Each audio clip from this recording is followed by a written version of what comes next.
एक बार बोल दीजिए शिव गुरु महाराज की जय। आइए अनंत भक्ति चैनल में आप सभी भक्तजनों का एक बार फिर से स्वागत है। आज मैं आप लोगों को अष्टम स्कंद का 16वां अध्याय सुनाती हूँ, जिसमें कश्यप जी का अदिति को पयोव्रत का विधान बतलाना है। श्री सुखदेव जी कहते हैं, हे राजा परीक्षित, इधर जब बाली के प्रभाव से प्रभावित होकर देवतागण अमरावती छोड़कर भाग गए और तब वहां बलि ने अपना आधिपत्य जमा लिया। दैत्यों के स्वर्ग ले जाने पर देवताओं की माता अदिति को बड़ा कष्ट हुआ। वे अनाथ के समय समान शोक करने लगी।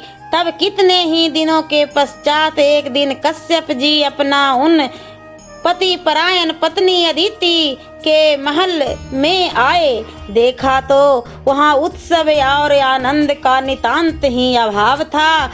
कश्यप जी को देखकर अदिति ने बड़े आगत स्वागत से अपने उन परम तेजस्वी पति देव को आसन पर बिठाया। तब पत्नी के मुख को उदास देखकर कश्यप जी ने कहा, हे भद्रे, कहो तुम इस समय उदास क्यों हो रही हो?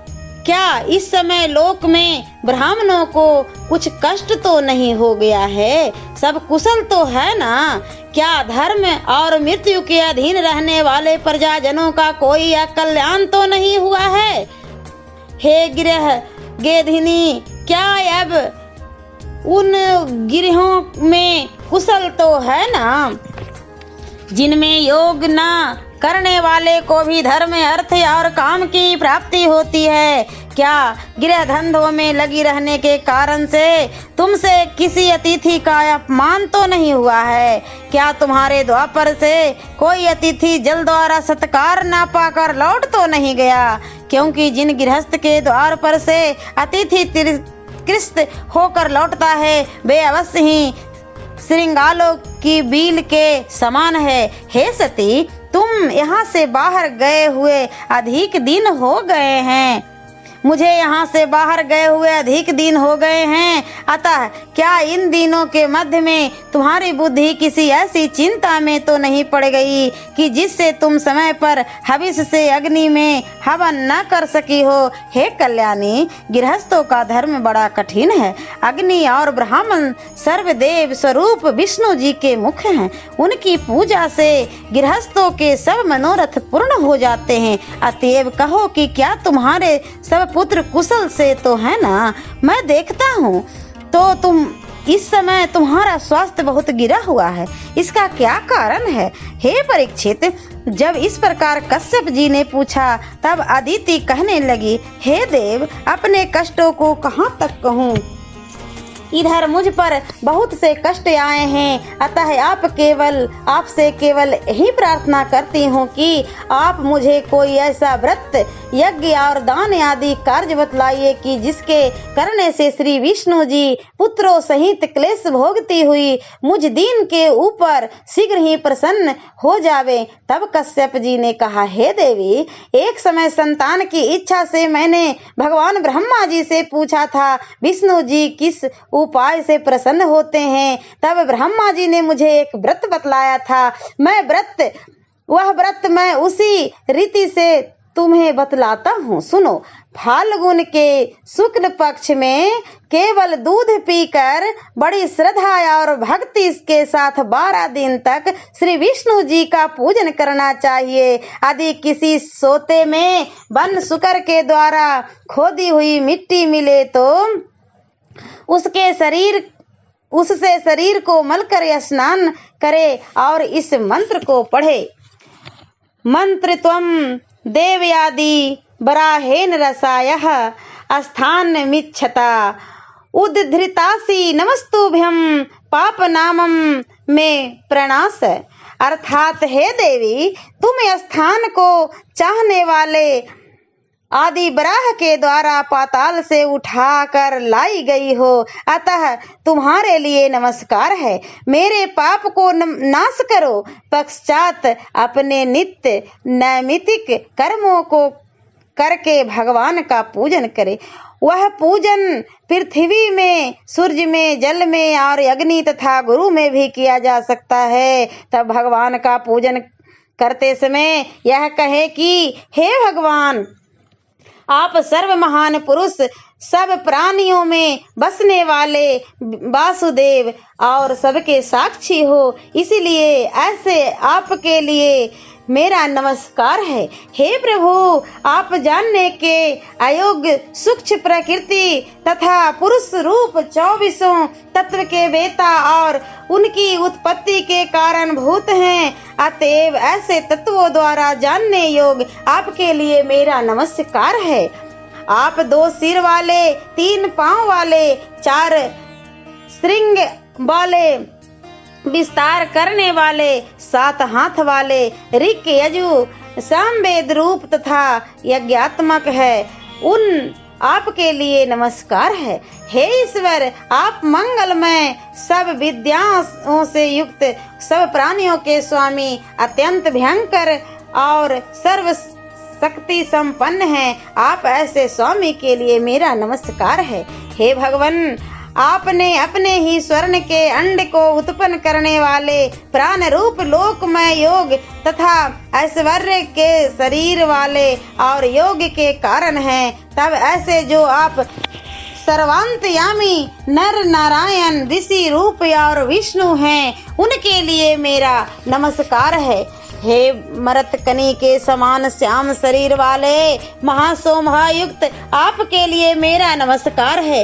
हे पीताम्बरधारी केशव रूप, आपको नमस्कार है। हे सर्वश्रेष्ठ, हे वर देने वालों में सबसे श्रेष्ठ आप ही सबके मनोरथों को पूरा करने वाले हैं। इसी से धैर्यशाली पुरुष आपकी चरण धूलि को उपासना में लगे रहते हैं। हे भगवान, देवता लोग आपके जिन चरणों के अनुयायी रहते हैं और आपके जिन चरण कमलों की सुगंधि को चाहती हुई श्री लक्ष्मी जी आपके अनुगामिनी बनी रहती है, वे सब मुझ पर प्रसन्न होवे। इस प्रकार से श्रद्धा पूर्वक आवाहन, पाद्य और आचमन आदि करके श्री विष्णु जी का पूजन करना चाहिए और इस प्रकार धूप दीप और पुष्प आदि से पूजन करके दूध से भगवान को स्नान कराना चाहिए। पश्चात द्वादशाक्षर मंत्र ओम नमो भगवते वासुदेवाय से वस्त्र यगो पवित्र आभूषण पाद्य आचमन गंध और धूप इत्यादि से पूजन करें। यदि ऐश्वर्य हो तो दूध में पकाए हुए चावल नैवेद्य लगाना चाहिए और द्वादशाक्षर मंत्र से ही घी और गुण मिलाकर अग्नि का हवन करें और उस नैवेद्य को किसी भक्त को दे देवे या स्वयं खा जावे। पश्चात भगवान को आचमन करा के तांबूल देवे और द्वादशाक्षर मंत्र को 108 बार जप कर भगवान से स्तोत्रों का पाठ करें और हर्ष पूर्वक प्रदक्षिणा करके भगवान को पृथ्वी में गिरकर दंडवत करें और उन पर भगवान पर चढ़ी हुई माला को सिर पर चढ़ाकर भगवान का विसर्जन करे और कम से कम 2 ब्राह्मणों को विधि पूर्वक खीर खिलावे, उनका भली भांति सत्कार करे और उनकी आज्ञा से इष्ट मित्रों से सहित अन्य का भोजन करें। उस रात्रि को पूरा ब्रह्मचर्य रखें। दूसरे दिन प्रातः होते ही स्नान करके पवित्र हो उपरोक्त कही हुई विधि के अनुसार फिर भगवान को दूध स्नान करावे और इसी प्रकार व्रत समाप्त होने तक के सब पूजन करता रहे। जितने दिन तक व्रत का विधान रहे उतने दिन तक केवल दूध पीकर रहे और उस क्रम से अग्नि का हवन करते हुए भगवान को ब्राह्मण को नित्य भोजन करावे। इस व्रत का नाम है पर्योव्रत है। इसमें विष्णु जी की पूजा आराधना होम तर्पण और ब्राह्मणों का भोजन कराने की विधि है।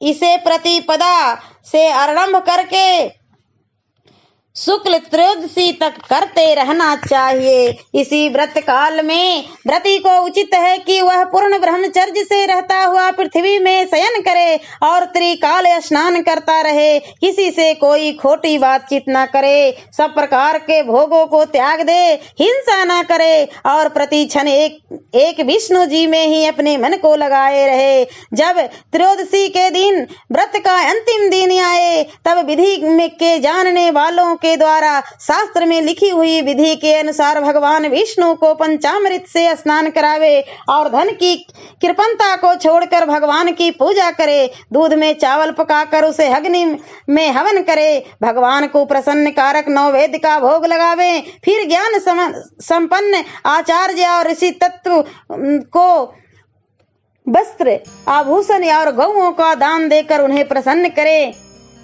यह भी विष्णु की आराधना का एक क्रम है। ब्राह्मणों को भोजन कराते समय यदि और कोई अतिथि या अभ्यागत आ जावे तो उसे भी यथासाध्य संतुष्ट ही करे, उनका निरादर न होने दे। फिर आचार्य और ऋतिज्यों को यथा योग्य दक्षिणा देवे और अन्न इत्यादि से वहां पर आए हुए चांडाल तक को तृप्त करें। इस प्रकार जब दीन, अंधे और दुखी भोजन कर चुके तब आप भी अपने बंधुओं सहित भोजन करें। साथ ही यह समझे कि इस व्रत से विष्णु जी प्रसन्न होते हैं। व्रत के दिनों में गाने बजाने द्वारा भगवान की स्तुति, स्वस्ति वाचन और उनकी कथाओं से नित्य ही भगवान की पूजा करनी चाहिए।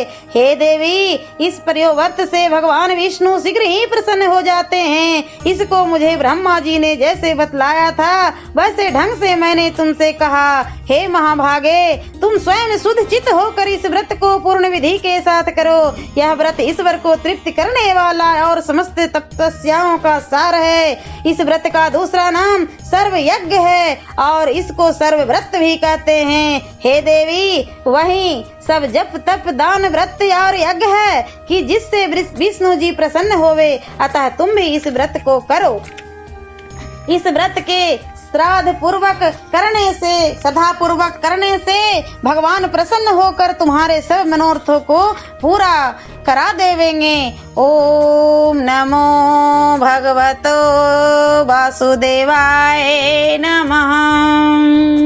और अष्टम स्कंध का 17वां अध्याय मैं अगले वीडियो में सुनाती हूँ। ऐसे ही मनोरंजक कथाएं, कहानियाँ और भक्ति गीत सुनने के लिए हमारे इस चैनल अनंत भक्ति को सब्सक्राइब करें और वीडियो अच्छी लगी हो तो लाइक का बटन जरूर दबाएं। धन्यवाद।